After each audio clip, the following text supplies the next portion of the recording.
Ainda no tópico de compartilhamento e as questões normativas, antes da conclusão, eu gostaria de compartilhar com vocês uma contribuição da ABRAD na nota técnica 105, de 22/4/2015. A ABRAD coloca o seguinte texto: nesse contexto, a proposta apresentada de adoção de percentual único de compartilhamento das receitas classificadas como outras receitas no patamar de 60%, combinada com o fato de que esse percentual de reversão incidirá sobre a receita bruta obtida com as atividades que geram outras receitas, não se mostra adequada na medida em que desconsidera as especificidades e os custos associados a cada atividade prestada. Distorce o conceito de compartilhamento ao imputar somente à distribuidora o ônus dos tributos que incidem sobre as atividades desenvolvidas. Deixa de observar o fato de que os níveis de compartilhamento entre as 61 distribuidoras analisadas durante o último ciclo tarifário revelaram-se muito distintos, sendo esses níveis situados no intervalo de 30% a 90%. Reduz o interesse da distribuidora, a qual constitui força motriz nesse processo de exploração de atividades que geram outras receitas, pois o resultado líquido da distribuidora tende a ser reduzido. Prioriza os resultados da exploração das atividades para a modicidade tarifária, o que caracteriza o desequilíbrio na relação que deveria estar equilibrada em virtude dos efeitos da aplicação do conceito de compartilhamento em sentido amplo. Cabe aqui destacar também a necessidade de se relativizar o argumento de que a inclusão das despesas adicionais da prestação do serviço como custos operacionais motiva a adoção de percentual de reversão mais elevado, pois o aumento dos custos operacionais para o mesmo nível de receita implica redução do nível de eficiência da distribuidora. Em outras palavras, a aplicação de percentual de reversão maior significa punir duas vezes as distribuidoras, redução de eficiência e redução da parcela B. Dada a influência do sinal regulatório conferido pelo nível de compartilhamento de outras receitas no esforço empreendido pela distribuidora na prestação dessas atividades, verifique-se a relevância de se aprofundar a avaliação a respeito, primeiro, das repercussões da proposta de adoção do percentual único de compartilhamento sobre o resultado que cada distribuidora já alcançou, de maneira a calibrar adequadamente esse percentual de reversão. E segundo, da utilização da receita bruta como base de incidência do percentual de reversão.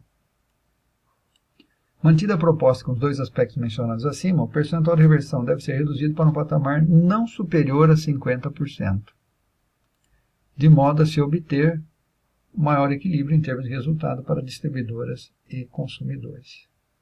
Interessante, várias outras concessionárias citam esse percentual de 50%. Nós vimos ali que, se a receita líquida é utilizada para efeito do cálculo da modicidade tarifária, onde se aplicava o percentual de 90%, acima de 66% há destruição de valor econômico. Quando se utiliza a receita bruta, acima de 56% há destruição de valor econômico. Então, a convergência para um valor de 50% parece ser razoável.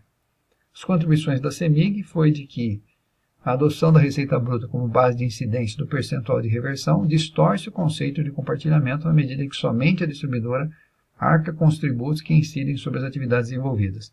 Reduz o interesse da distribuidora, que é a parte que representa a força motriz desse processo de exploração de atividades que gerem outras receitas, pois o resultado líquido da distribuidora é reduzido. Prioriza os resultados de exploração das atividades para a modicidade tarifária e caracteriza o desequilíbrio da relação que deveria estar equilibrada em virtude dos efeitos da aplicação do conceito de compartilhamento em sentido amplo.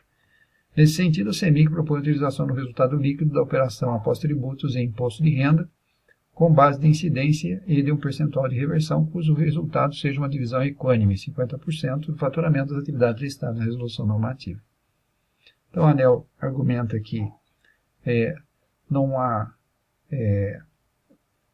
o compartilhamento do percentual da receita bruta, segundo algumas concessionárias, pode comprometer as atividades acessórias, uma vez que os tributos não são descontados dessas atividades. Por essa razão, algumas empresas sugeriram que o percentual de compartilhamento das outras receitas seja multiplicado pela receita líquida. A opção de se utilizar o percentual de receita bruta ao invés de líquida não parece ser muito relevante, pois o que realmente importa é o percentual a ser definido. O compartilhamento de 50% da receita bruta, por exemplo, em termos de modicidade tarifária, provavelmente captura menos receita do que um percentual de compartilhamento de 90% da receita líquida. Nós vimos o seguinte, tanto 90% da receita líquida quanto 60% da receita bruta, para um VPL igual a zero, destroem o valor econômico da empresa. Segue a ANEEL. O percentual sugerido está em consonância com os valores revertidos durante o terceiro ciclo de revisão tarifária periódica, que incluíam receitas, despesas associadas estimadas e lucros, além da subtração de possíveis tributos, inclusive sobre o lucro bruto, que não eram necessariamente incidentes e, consequentemente, exatos em relação à realidade de cada empresa.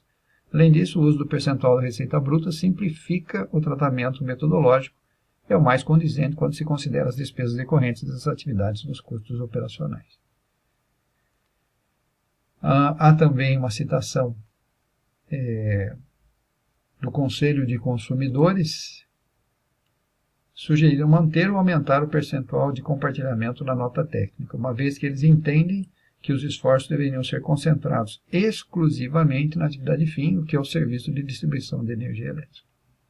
Por fim, essa norma deve ser revista a cada 8 anos e surge então a oportunidade de, em 2019, fazer uma revisão do preço de referência, ou até 2019, e até 2023 fazer uma revisão no modelo e na metodologia de cálculo, incluindo no percentual de modicidade tarifária.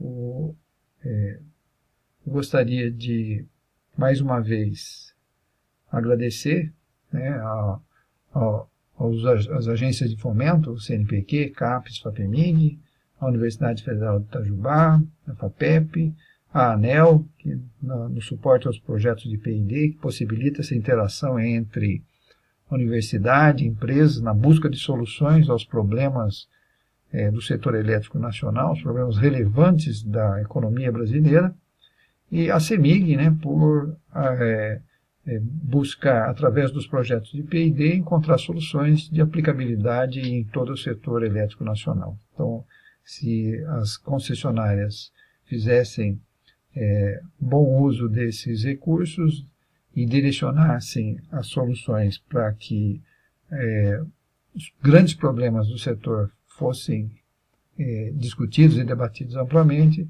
acredito que a sociedade toda ganha com isso, a universidade também, as empresas também e o país.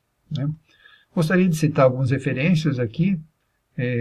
Nesse projeto de P&D houve a dissertação de mestrado, o Lucas Arango defendeu, e publicou um livro sobre análise econômica e regulatória do compartilhamento do poste elétrico, está disponível, e além de vários outros artigos que foram discutidos e apresentados aqui pela Carolina, Jussara, o Júlio, o Gil, o professor Hector.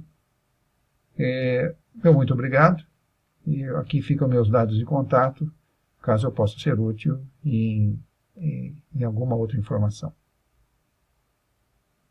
Muito obrigado.